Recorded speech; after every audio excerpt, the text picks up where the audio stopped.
I'd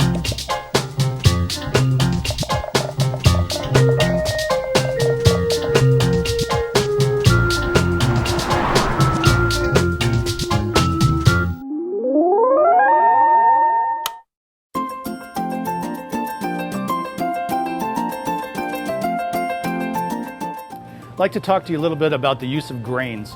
The public is beginning to get very wise through actions like through the Whole Grains Council of the health benefits of eating a grain diet. By that, it creates some new challenges for the baker by introducing the grains into your dough. First of all, you have to be very mindful of the absorption rate, the amount of water that's going into that dough, because the grains are going to soak it up and not at the same rate as flour. They generally hydrate later in the mixing process, even into proof.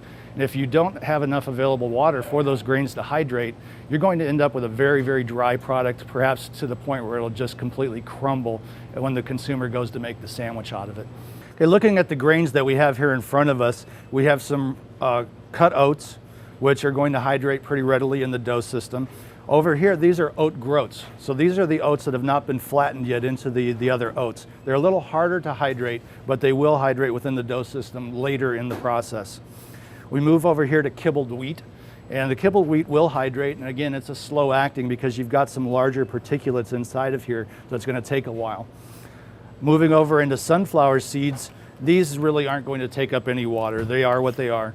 They're going to pretty much stay in there at that rate.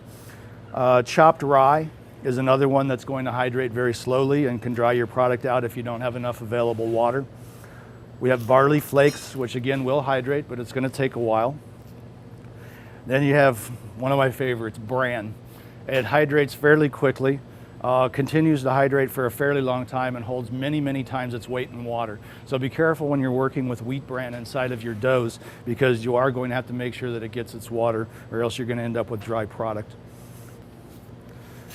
Back here we have wheat flakes, which are kind of like the other flakes that you see there. They are going to hydrate. It's just going to be a slow process.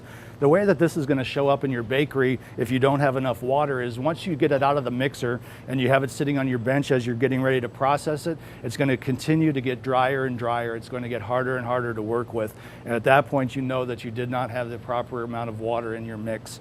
Make a note for adjustment next time. Cracked wheat, again, will absorb water, just takes a while. We have millet. Millet are just hard little balls. They're going to pretty much stay that way all the way through the whole baking process. You're going to eat them the same way that you put them in.